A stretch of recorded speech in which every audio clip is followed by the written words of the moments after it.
Hello everyone. So today we are here to discuss about one of the questions which appeared in 2022. Okay, it's very useful for all those preparing for 2023 and 2024.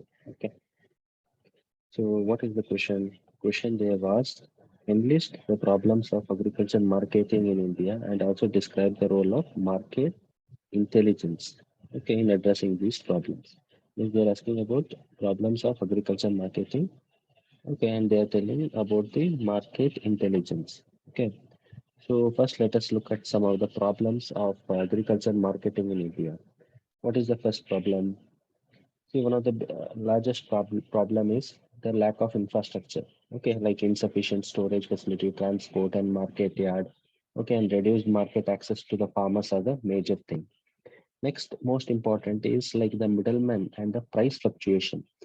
Because if you look at the price fluctuation, up to 15 to 40% of our total, the value of the produce only farmers are getting, maybe 15 to 20% in some crops like horticulture crops, and maybe up to 30 to 40% in case of some cereals. But this is the range in which the farmers are getting the benefit. Okay. So that is the issue. The middlemen are getting the maximum share. Even if you look at the mandis are also having a lot of issues like the APMC. They are charging up to 4 to 8% in case of fruits for the as commission. So these things reduce the margin for the farmers and the competitive ability of the farmers.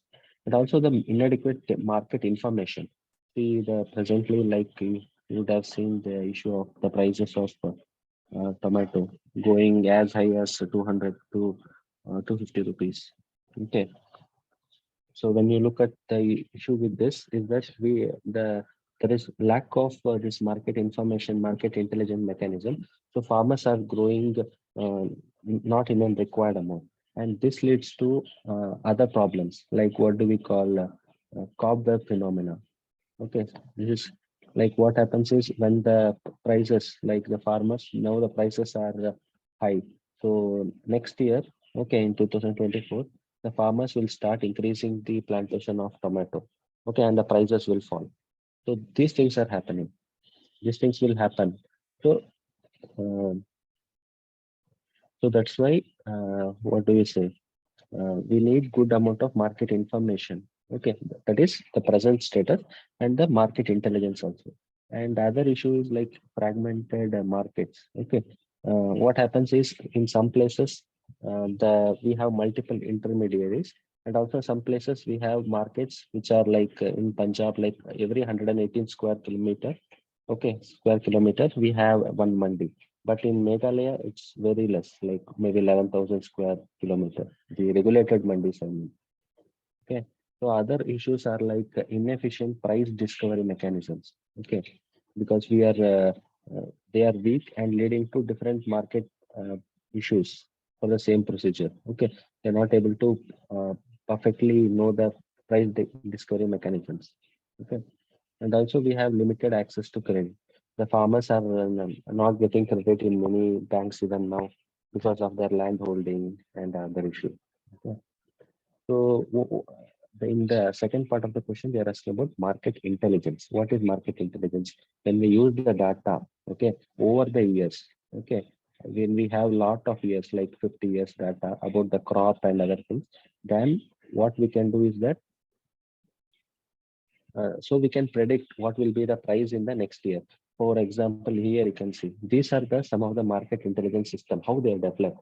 It is like a model, it is developed using the market prices. Okay.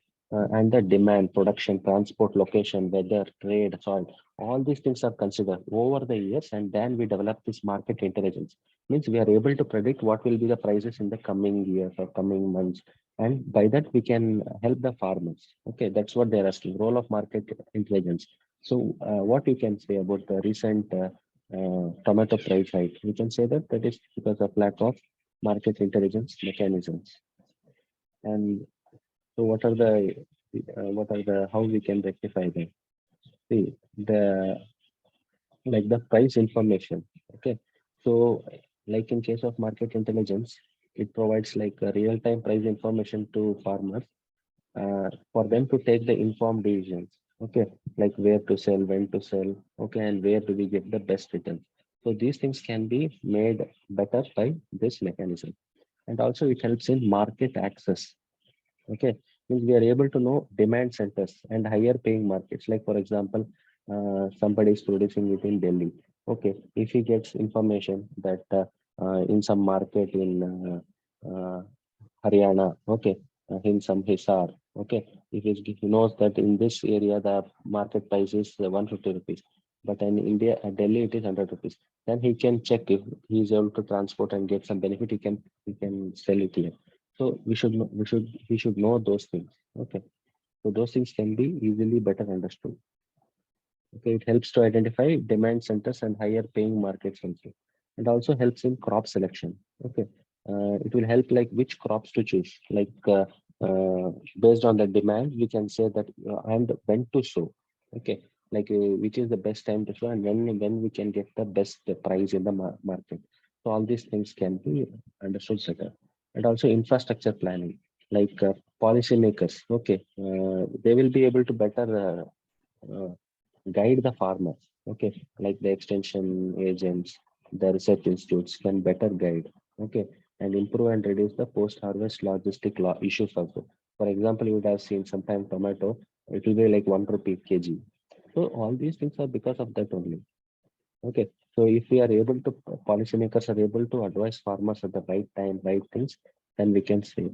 And also, this is price forecasting. That is most very important. Like we are able to forecast the price. Uh, in October, how much will be November, December, based on our all these data which I discussed, weather, climate, and over the year data. Okay, then we can have value chain optimization.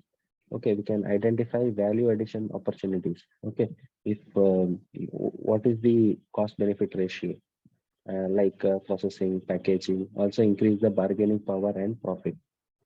Okay, and next we can also tell about the credit availability. Okay, here what happens is market intelligence data on crop performance, market demand, price trends help these financial institutions. Okay, to assess the credit worthiness.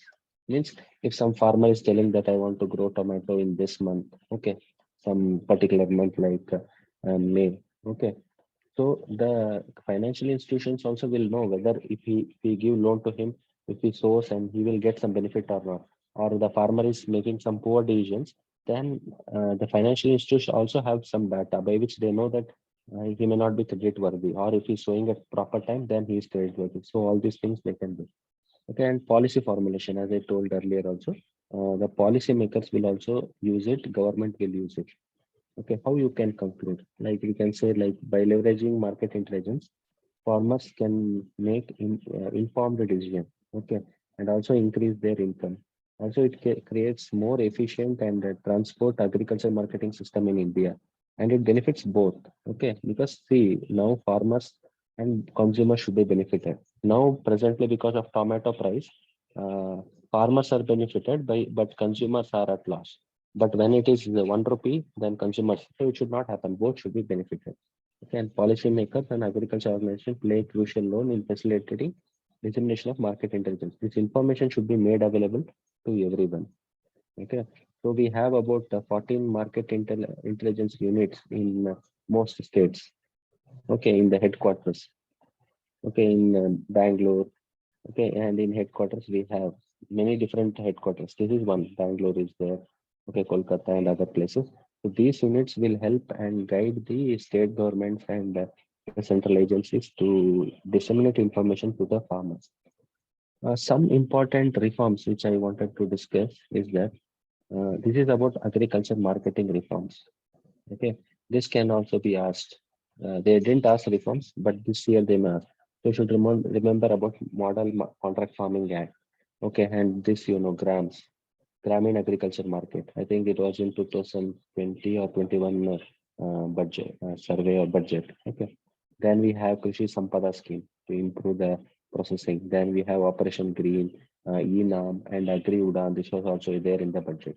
Okay, so all these things, if we are able to do, then we will be able to improve the agriculture marketing infrastructure, and we should remember these schemes. Because this is rapid revision, so I'll be discussing in a quick manner on how to cover, and it will be completely exam oriented. So hope it helps. So next we'll go to the next question. Okay.